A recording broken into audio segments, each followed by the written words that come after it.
Good afternoon, everyone. It's 1 o'clock, so we'll go ahead and get started. Today, we'll be discussing civil rights in child nutrition programs. The purpose of civil rights training is to inform, educate, and support all staff that interact with child nutrition programs. This training will cover USDA civil rights requirements, staff responsibilities, and resources and information available to assist staff in carrying out their civil rights responsibilities. Here's a little outline for what we'll cover today. First, we will cover the requirement to collect race and ethnicity data and why that information is collected. Second, we will discuss the public notification systems. This is the process by which CNPs notify potential applicants of the availability of meals. Third, we will discuss what a CNP should do if they receive a complaint alleging discrimination in the school nutrition programs from a student or parent. Next, we will discuss what a CNP should do if there are areas of noncompliance and how to handle reporting of compliance issues. We will briefly touch on issues of accommodating children with these special dietary needs. This is not a complete special dietary needs presentation, but we'll cover the topic from the lens of ensuring equal access. We will also discuss language assistance requirements. And finally, we will discuss conflict resolution and civil rights issues related to customer service practice. This can occur anywhere in the continuum of participation, from applicants turning in a free and reduced price application to overt identification of meal status in the lunch line. There are a number of civil rights laws pertinent to child nutrition programs. First, the Civil Rights Act of 1964 prohibits discrimination based on race, color, and national origin. Title IX of the Education Amendments of 1972 prohibits discrimination based on sex under any education program or activity that is receiving federal financial assistance. Section 504 of the Rehabilitation Act of 1973 prohibits discrimination based on disability. Other additional civil rights laws include the Americans with Disabilities Act of 1990, which prohibits discrimination based on disability in all services, programs, and activities provided to the public by state and local governments, except public transportation services. The Age Discrimination Act of 1975 prohibits discrimination based on age in programs or activities receiving federal financial assistance. And the Civil Rights Restoration Act of 1987 prohibits discrimination based on race, color, and national origin. Here are some other resources and authorities on civil rights in child nutrition programs. I will draw your attention to FNS Instruction 113-1, which is entitled Civil Rights Compliance and Enforcement, Nutrition Programs and Activities. This guidance covers the scope of civil rights laws in child nutrition programs. On January 20th, 2021, President Biden issued the latest executive order, which states that all persons are entitled to dignity, respect, and equal treatment under the law, no matter their gender identity or sexual orientation. So what is discrimination?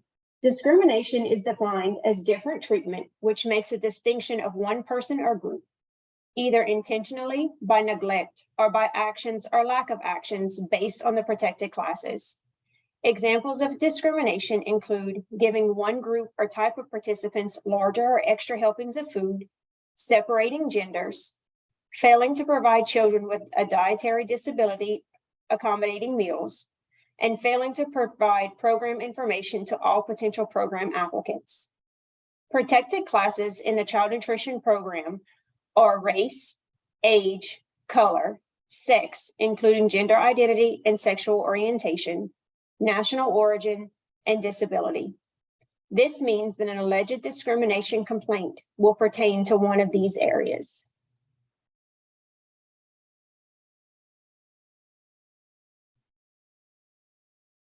Civil rights training is required annually for all staff.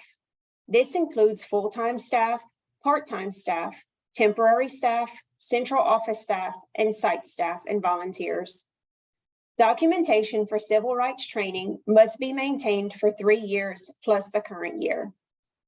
Documentation must include sign-in sheets, agendas, and dates and times of training. All civil rights trainings should be tracked on the training tracking tool.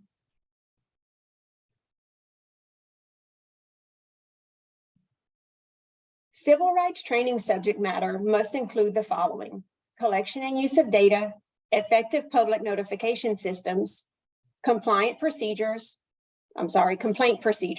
compliance review techniques, resolution of noncompliance, requirements for accommodation of persons with disabilities, requirements for language assistance, conflict resolution, and customer service.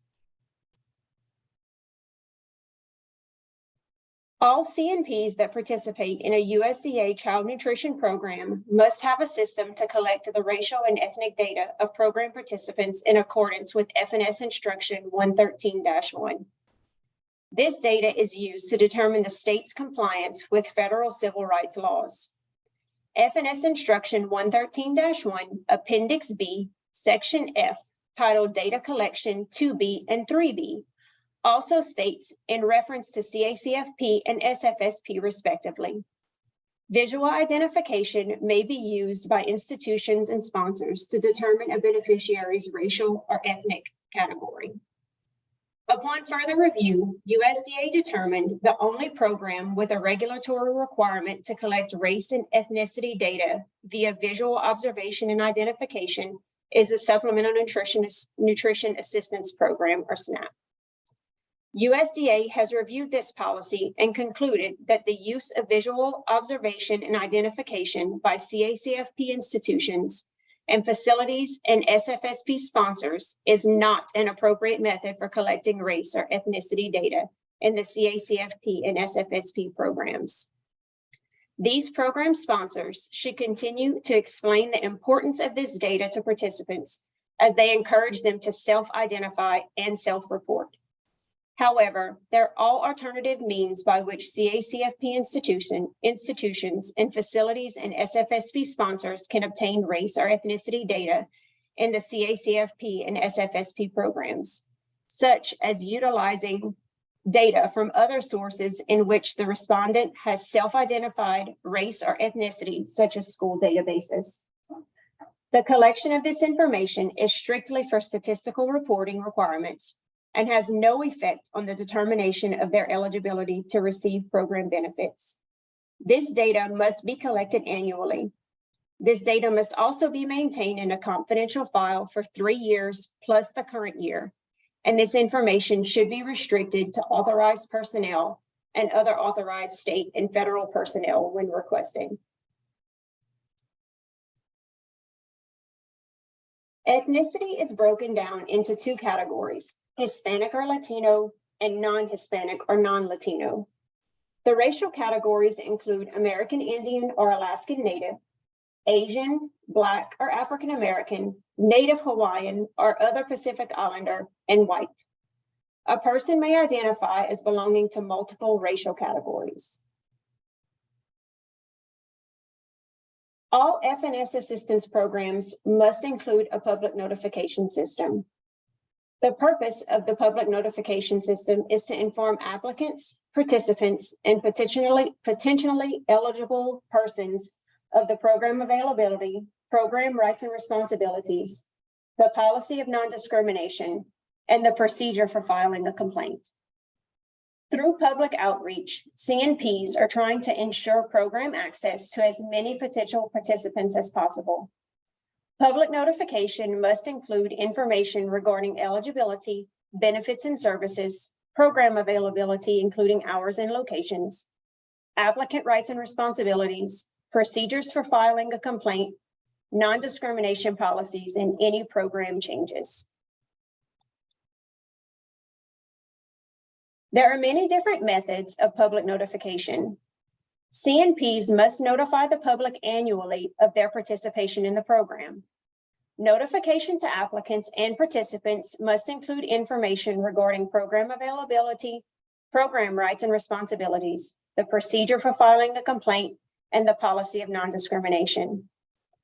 The public notification system must include the following elements. First, a public release. CNPs must take specific actions to inform the public of their program rights and responsibilities and the steps necessary for participation in the program. Second, all CNPs must display the And Justice for All poster. This poster must be displayed in the correct size, which is 11 by 17, in a prominent location where it is visible to all participants in the program. The poster provides the USDA address and phone numbers that the public can use to file a complaint if they think their civil rights have been violated. Applicants and participants must be advised of their right to file a discrimination complaint, how to file a complaint, and the complaint procedures. And third, it must include the non-discrimination statement. All information materials, including websites used by CNPs to inform the public about FNS programs, must contain the non-discrimination statement. Public notification can also include methods such as internet and computer-based applications, the newspaper, radio or television, letters, leaflets, and brochures, and bulletins. Be sure to convey the message of equal opportunity in all photos and other graphics that are used to promote program information to applicants or participants. We will now go into each of the methods of public notification in a little more detail. First, the public media release. The media release must be provided at or near the beginning of the school year to local news media, the unemployment office, and to any major employers contemplating layoffs in the area. The media release must include the eligibility criteria for free and reduced price meals. For CEP schools, the media release should inform the public that school meals will be free to all enrolled students. It is at the discretion of the media if they decide to publish the media release. Another method of public notification is informational letters that inform households of program availability. Informational letters must be distributed by schools at the beginning of the school year by mail, email, or in person. Letters cannot be sent home at the end of the previous school year for the upcoming school year. All CNPs must prominently display the USDA non-discrimination poster and Justice for All. The poster must be 11 by 17 in size. Posters should be displayed in each CNP and in a location that is easily visible to the students and the public in the food service area. On this screen, you will see the most current and Justice for All poster. I think I'll go into it in a little bit. USDA has updated the non-discrimination statement, but we have not received the new posters. As soon as we do, we will get those out to everyone.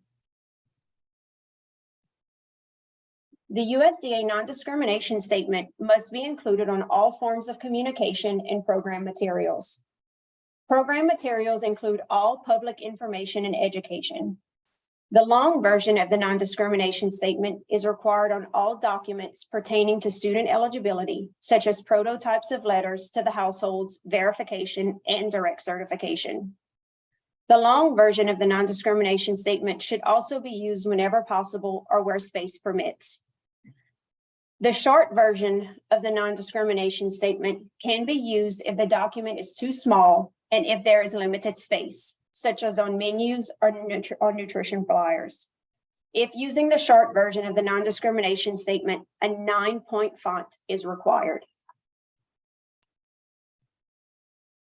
On this screen, you will see the long version of the non-discrimination statement.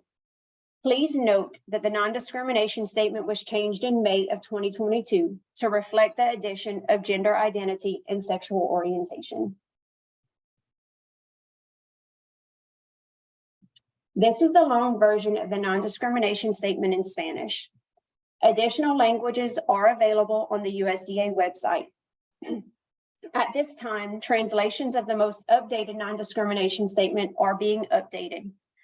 As soon as these are available, the state agency will release them.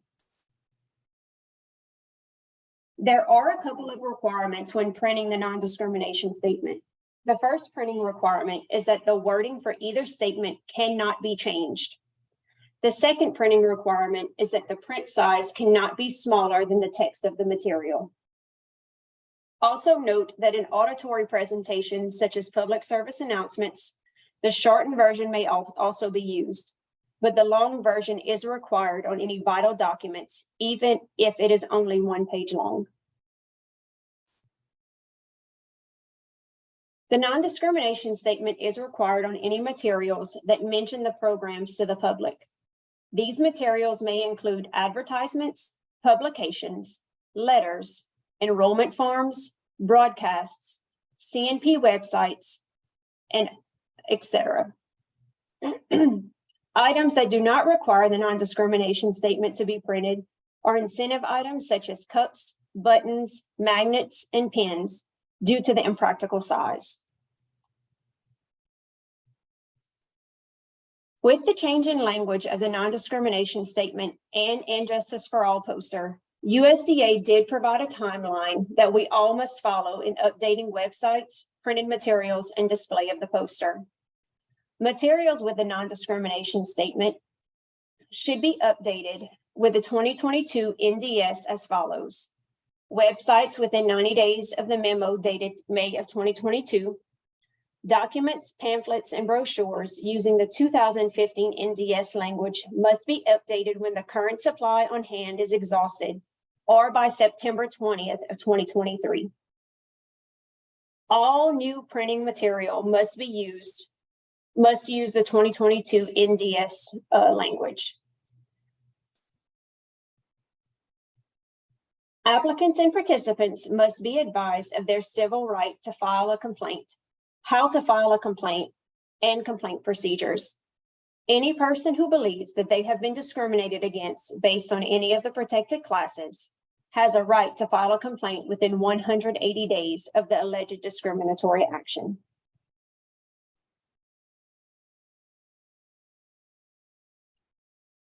Hold on 1 second.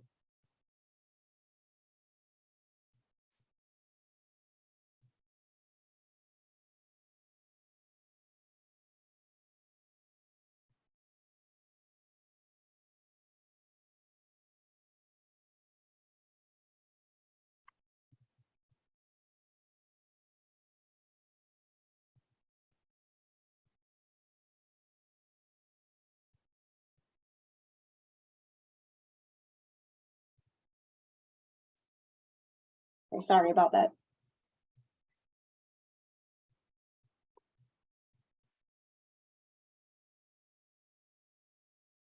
Applicants and participants must be advised of their right to file a complaint, how to file the complaint, and a complaint procedure. I'm sorry, I already went over this. Complaints may be written, verbal, or observed. A complaint may be anonymous. Anonymous complaints should be handled the same as any other complaint. If the complaint is verbal and the person alleging discrimination is not inclined to put the allegation in writing, the person to whom the complaint was made must write up the complaint on behalf of the complainant. So here's step 1. The first step is to document the complaint and make an effort to obtain the following information: the name, address, and phone number of the complaint, specific name and location of the entity delivering the benefit or service, the nature of the incident, action, or method of administration that led to the complainant feel discriminated against, the basis on which the complainant feels discriminated against. List one of the protected classes: race, color, national origin, or sex. The names, titles, business addresses, and phone numbers of the person who may have knowledge of the discriminatory action, the date during which or dates during which the alleged discriminatory action occurred, or if continuing, the duration of such actions. All complaints should then be forwarded directly to USDA. The second step for a civil rights complaint is to contact USDA. All verbal or written complaints must be forwarded to the Civil Rights Division of USDA Food and Nutrition Services within 3 days of receiving the complaint. The third step in civil rights complaints is to maintain documentation. All civil rights documentation should be kept at a central location and should be maintained for 3 years plus the current year.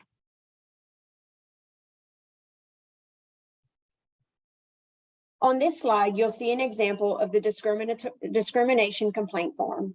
It can be located at the web address listed on the screen.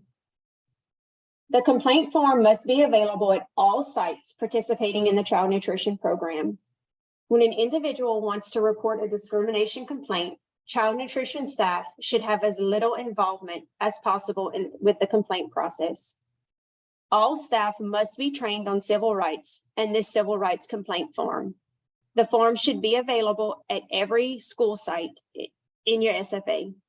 Staff should allow individuals to file their own complaint with as little involvement as possible. So a few reminders include, first, the USDA regional office is responsible for the review of the state agencies. And from there, the state agencies are responsible for the review of the child nutrition program. State agencies must report any significant finding to USDA. Child nutrition programs must receive a pre-approval visit to ensure compliance with civil rights before receiving federal funds. And compliance is assessed through the administrative review process. If non-compliance is indicated, a corrective action plan must be implemented to achieve voluntary compliance within 60 days. The corrective action plan should describe the agency's actions to be taken to resolve the non-compliance determined. If the corrective action is not achieved within 60 days, suspension of assistance or termination may result. Here is your checklist for civil rights compliance. Make sure that there is a civil rights written policy and compliant log kept. Train all staff and volunteers annually. All staff should know CNP civil rights policy. Prominently display the Injustice for All poster. Collect and record racial and ethnic data. Keep all records for 3 years plus the current year. Maintain civil rights complaint procedures and forms. And place the non-discrimination statement on all printed materials mentioned in child nutrition programs. As a reminder, district policies regarding civil rights complaints should specify how civil rights compliance is handled for CNPs separate from other programs. So next we'll discuss accommodating persons with disabilities. Reasonable accommodations refer to ensuring that participants with a disability have physical access to programs and services, such as easily accessible entrances and restrooms. A CNP is required to provide food substitutions or modifications for a student with a dietary disability. A written medical statement completed and signed by a licensed physician, advanced practice nurse with prescriptive authority, or a physician assistant is required to be on file when the request falls outside of the meal pattern. As a reminder, a registered dietitian cannot sign these orders. It has to be signed by a doctor, a nurse practitioner, or a PA.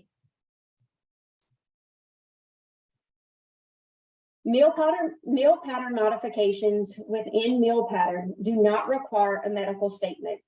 Meal pattern modification outside of the meal pattern does require a medical statement provided by a licensed medical provider. Again, a licensed medical provider includes a medical doctor, physician assistant, or nurse practitioner. The medical statement must include information about the child's impairment and how it restricts the diet, an explanation of what must be done to accommodate the disability, and the foods to be omitted, and the recommended alternatives.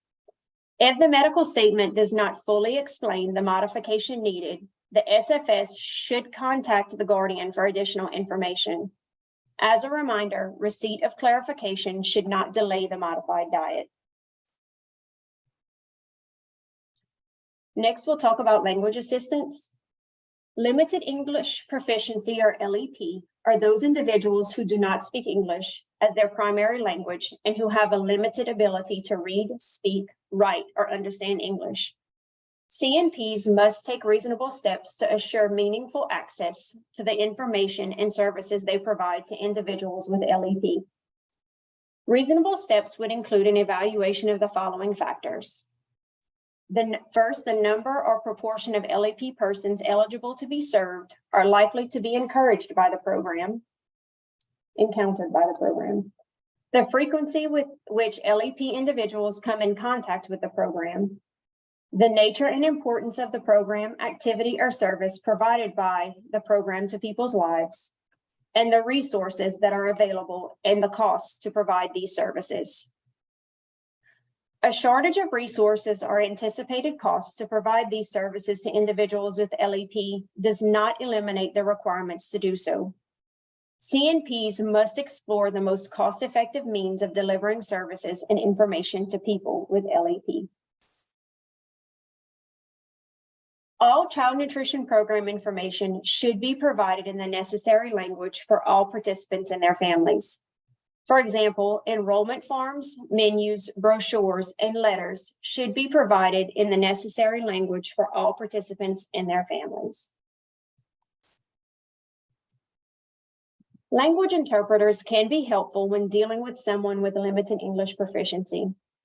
Volunteers may be used, but they should understand the ethics required when using an interpreter. For example, a Spanish teacher could assist a household in completing a meal application, but would need to be trained on the importance of keeping all information confidential.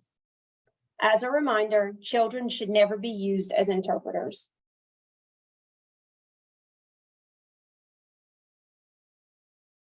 Now we'll move on to conflict resolution. In no way is a CNP to impede with a customer's right to file a civil rights complaint. However, most conflicts are easily resolved by using appropriate tools. Conflict resolution consists of useful skills to assist with the solution of complaints. These skills include, number one, using a win-win approach. Change the conflict from an attack and defense to cooperation and avoid the desire to blame. Use a creative response. Turn problems into possibilities to improve the situation. Demonstrate empathy. Help others feel that they are understood by being an active listener. Appropriate assertiveness. State your case without arousing the defenses of another person. Remember to use I statements to communicate your feelings directly. Manage your emotions. Stick strictly to the facts of the complaint and communicate your feelings directly. And have a willingness to resolve. Identify barriers to a resolution and overcome those barriers. Avoid repeating the situation. If the complainant persists with their complaint, direct them to file their complaint with USDA's Office of Civil Rights. Customer service is defined as effectively communicating with customers, responding to the customer's needs, valuing the customer's worth, and instilling excellence through courtesy, confidence, and enthusiasm. Treating customers with respect and dignity through excellent customer service saves you time and minimizes opportunities for complaints and angry customers. All students must be allowed equal opportunity to participate in the child nutrition programs, regardless of race, color, national origin, sex, age, or disability. All participants of the child nutrition program must be treated equitably. In order to reduce the risk of a civil rights discrimination complaint, ask yourself the following questions each time a participant comes to your program for services. First, am I treating this person in the same manner I treat others? Second, have I given this person the opportunity to ask questions? And third, have I provided the person with information he or she needs to make necessary decisions? During meal service, all students within the same grade grouping must be offered the same menu selection, regardless of their eligibility, sex, national origin, race, color, age, or disability. All varieties and selections must be made available to all students within the same grade grouping. So 2 examples we have are, first, do the high school football players get more food or bigger scoops? Or number 2, are certain food items saved for certain groups of students? In these examples, it would be discrimination to provide high school football players with bigger scoops of food or save certain items for a specific group of students. USDA policy prohibits the denial of meals as a disciplinary action against any student who is enrolled in a school that participates in the child nutrition program. It also prohibits requiring a child to work for or earn their meal.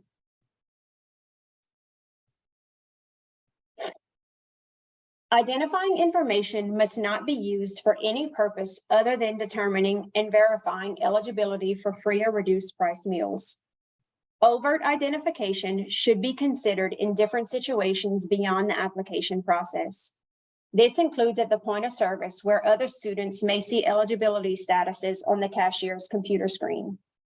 For example, when special functions take place that require alternate meal service types such as field trips and class parties, you need to make sure that no overt identification of meal status occurs. On this slide, you'll see a list of resources where you can get more information about customer service or accommodating children with disabilities. This will be available on the Louisiana Fit Kids website whenever they do post the slide, so you'll have active links at that time.